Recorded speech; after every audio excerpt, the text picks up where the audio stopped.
Finding assumes that you're looking. What you want wants you. And what you're interested in is interested in you. I know that now. But in 1969, at 13 years old, I first saw it. I saw a film called The Most Feared Man in Football. Dick Butkus, number 51, the toughest man to ever play in the NFL, according to Steve Sable of NFL Films. Dick Butkus was a middle linebacker for the Chicago Bears. And at 13, my testosterone-soaked brain was enamored with Dick Butkus. I loved football. I loved playing football. I loved watching football. And I was so inspired that I started to love drawing football. And it all centered around Butkus. He was an animal. Meanest, toughest guy to ever play professional football. I was so excited about that, it brought out a talent in me I didn't know I had. And I became the top artist in my high school. And I thought that art was going to be my life, and somehow football was going to be my life, because I thought I was going to be 6'4" and 255 pounds. Well, I'm working on the 255, but I never got past the 5'7", if you know what I mean. My father taught me that artists don't make it in life, that you're a dreamer, and you got to stop. Stop all that childish stuff. Go out and get a job. At 16, I quit football, I quit art, I quit school, and I left home, and I moved 100 miles away. And I didn't think about Dick Butkus or art for 35 years. I went out, and I went to work. I actually had a dual career, and I worked all the time. I was a franchisee, a franchisor. I was an entrepreneur, and I was always working on something because I had to work. And I did, the other normal things. I got married. I had 4 kids. I got divorced. Just the stuff that everybody does. Got divorced a couple of times. I liked it so much. Fast forward 35 years. And I decided to do something new, something different. I decided to try yoga. Now, I'd been a football player, a boxer, a champion karate expert, a martial arts teacher for 35 years. That was my dual career. Yoga. I found myself in a yoga mat in Los Angeles taking a yoga teacher training. See, I didn't just do little bits. I went all in. I spent 9 weeks in a room designed for 200 people with 300 sweaty bodies. Have you ever done Bikram hot yoga? Anybody silly enough to do that? I mean, it is a torture chamber. And take a look at this. I ask you a skill testing question. Does this look like a yoga body to you? I'm a samurai sword. This shit don't bend, man. It was the most miserable 9 weeks of my life.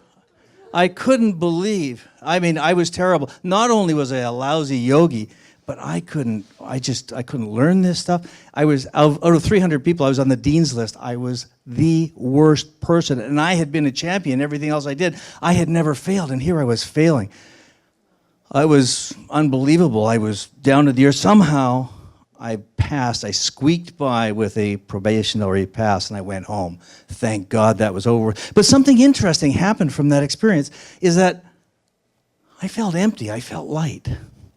And about 6 weeks later, I'd been left alone. My girlfriend went away to see her daughter in Calgary, and I was left alone. Now, ladies, you don't leave men alone by themselves. Rita Rugner, the comedian, says that men are like, bears with furniture. You just don't leave them alone. So I ate all the pizza and Chinese food that you can imagine. I watched all the TV that I could stand, and I was bored. And so this is 2002. I went over to my computer, and I thought, I'm going to surf the net. I've never surfed anything before, and I've never surfed the net, but I'm going to try this out. So I opened up the computer, I put down got the keyboard, And I went, what should I look at? I'd heard of this thing called eBay. So I typed in eBay, and up came this screen. And there's a little box on the screen that said something on it. I'm not sure what it said, but I took it to say, what are you interested in? What do you want? And I immediately looked up and I went, what am I interested in? What do I want? I'm interested in Dick Butkus. And I typed in Dick Butkus and 800 things came up. I went, oh my God. There was all this memorabilia and things that I'd had as a kid. I thought I'd died and gone to heaven. I could buy it for $5. It was amazing. Now, what happened after that is I started ordering stuff, $10,000 worth, over the next 2 years. And I had these magazines come in. And what happened is that I went back to being 13 years old on that grass field playing football. And I found my youth and I was excited. One day a magazine showed up and had a picture of Dick Butkus in the center. And Butkus was there. And I saw a picture. I went, wow, I want to paint that. And so I went down to the art store and I got $600 worth of paint and I started painting. I never painted before. And I painted Dick Butkus and went to yoga. I know those are dichotomies. For 2 years straight, I painted dozens and dozens of paintings of Dick Butkus, and then I went out to meet him, and I had to find my hero, and I'd done this and all this, and I finally met my hero, and you know who I met? The most feared man in football. It was the worst 30 minutes of my life. I'd spent 40 years dreaming of that day, and I was crushed. I mean crushed. I didn't know. I thought, man, my whole goddamn life is a lie.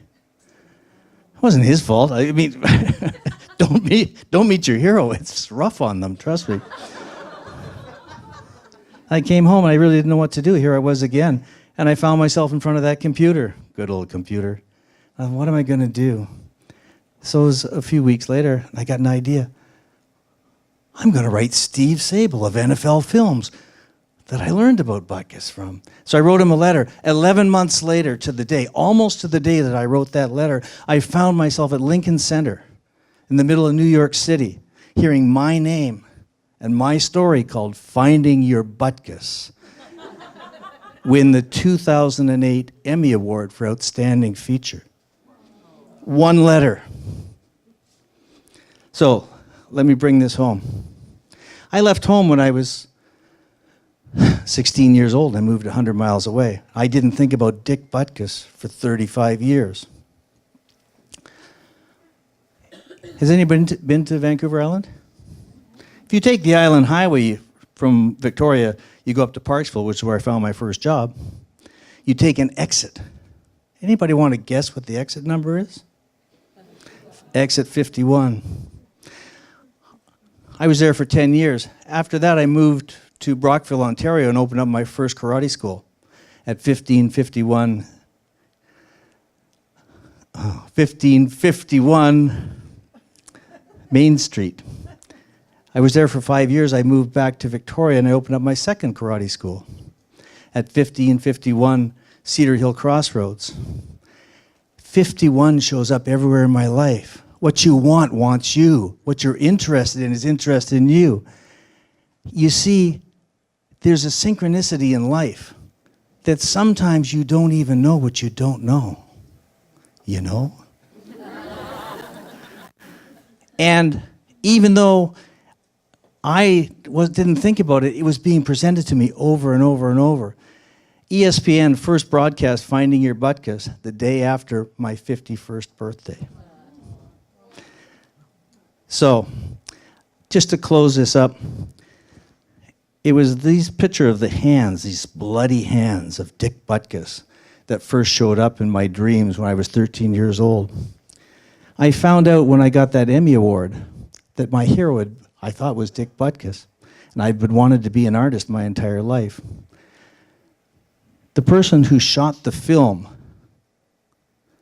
of these hands in 1969 was a man named Steve Sable, who I'd written the letter to.